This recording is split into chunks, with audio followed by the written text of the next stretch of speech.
What's up there guys, GarethWilliam414 here, and today I am bringing you my Joey Wheeler deck profile. Joey is an absolutely amazing character, kind of always seen as like the underdog. What I really liked about Joey's character is, his growth throughout the whole show. He started, just learning how to duel, towards the end of the show, obviously becoming like one of the top tier duelists.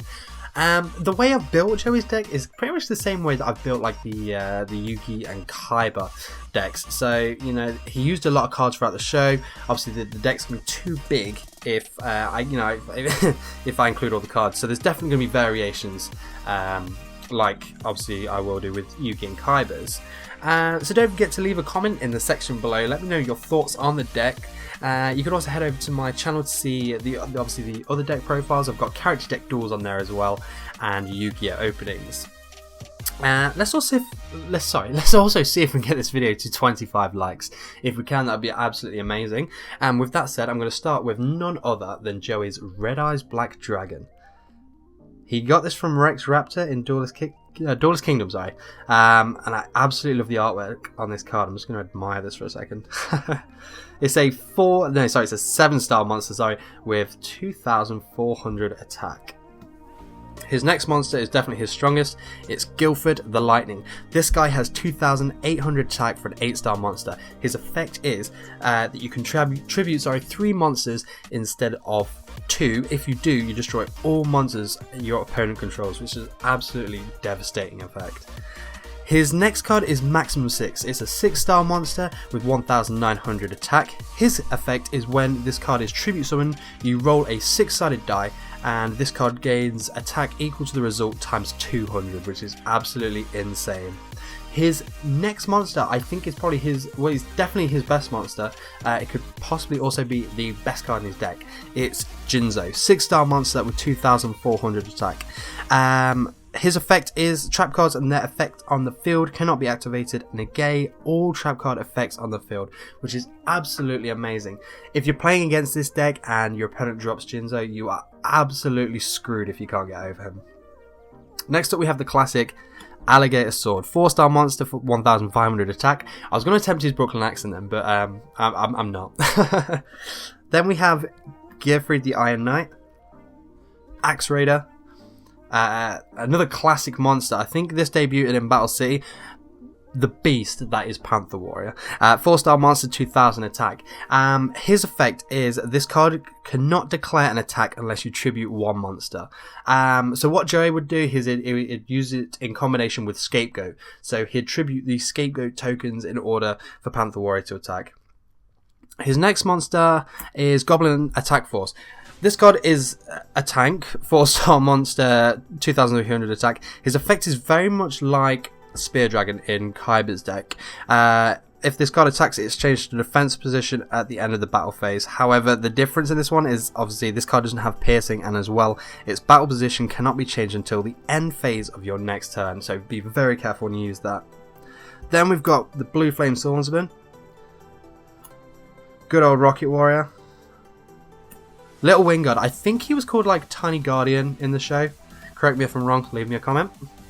Next card is Comrade Swordsman of Landstar. I went with this guy instead of just the usual Swordsman of Landstar. They've both got the same stats in terms of attack and defense. It's the effect, however, which makes them different.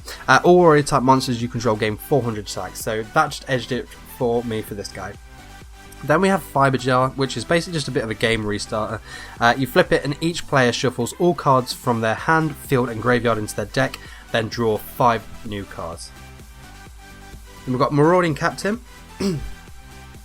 This card was with him from the very beginning, Baby Dragon, and he'd use it in combination with a card that Yugi gave him on the boat trip over to Duelist Kingdom, which is Time Wizard. Time Wizard's effect is a proper gamble, just like Joey's deck. So it's it has to be in Joey's deck.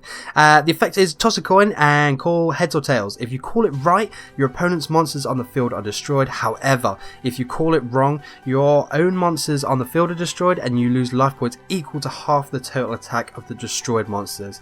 So massive gamble, but if it pays off, then just wiping your forehead clean there. Yeah, the way Joey would use this is obviously he'd use the time magic to, I think, evolve. I want to say evolve, but his baby dragon would turn into Thousand Dragon, and the opponent's monsters would just age dramatically. And I think when he was dueling against Rex, the red eyes just turned to dust. Then we have Sasuke Samurai, and his final monster in the deck is Copycat. I think he only really used this in Duelist Kingdom, but his effect is when this card is summoned, select one monster your opponent controls. This card's attack and defense becomes equal to the selected monster's original attack and defense. Let's move on to Joey's spell cards. We're going to start with a card that saved his ass and like my ass on numerous occasions. It's Scapegoat. Then we've got Giant Trunade, which basically returns all spell and trap cards on the field to their owner's hands. Shield and Sword, which is just going to swap the attack and defense round for a turn.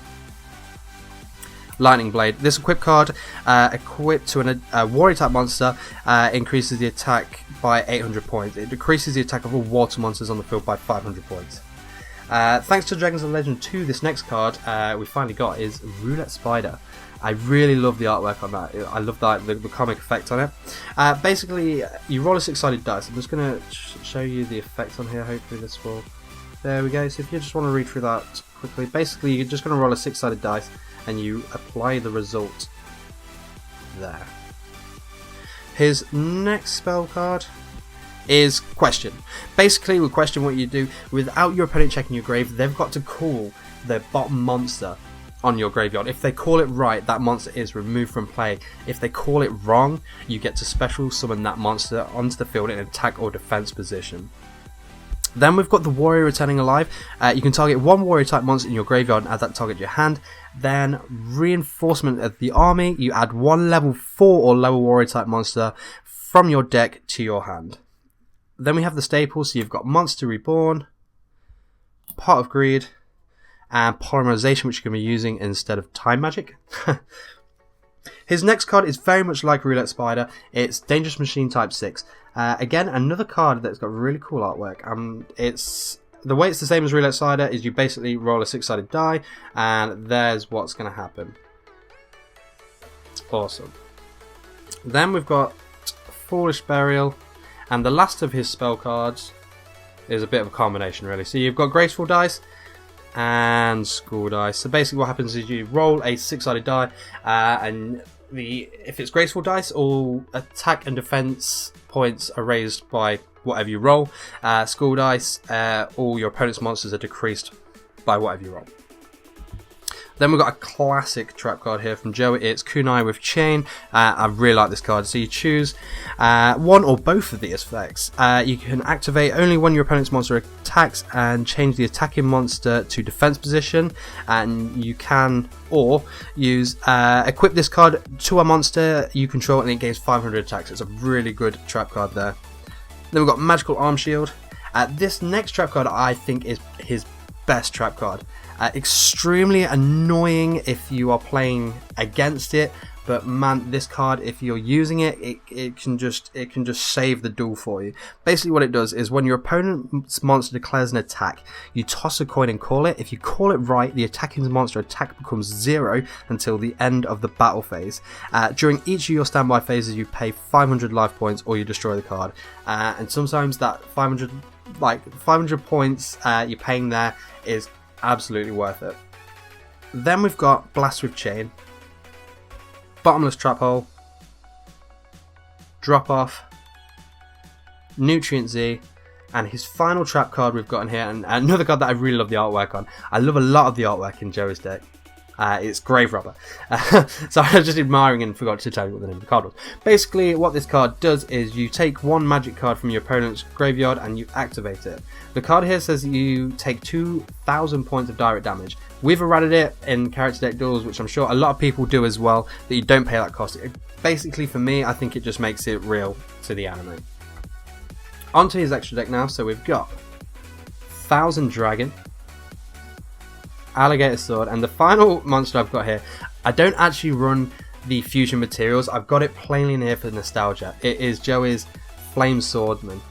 For me, it's like one of Joey's absolutely classic cards. I can't believe they've made it a fusion monster instead of just like a normal vanilla.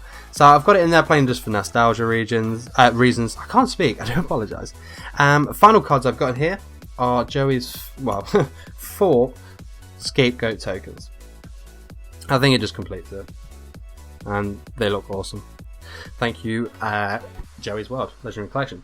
So that is my Joey Wheeler deck profile there, guys. I hope you enjoy it. You can head over to my channel, like I said, for more deck profiles, character deck duels, and Yu-Gi-Oh openings.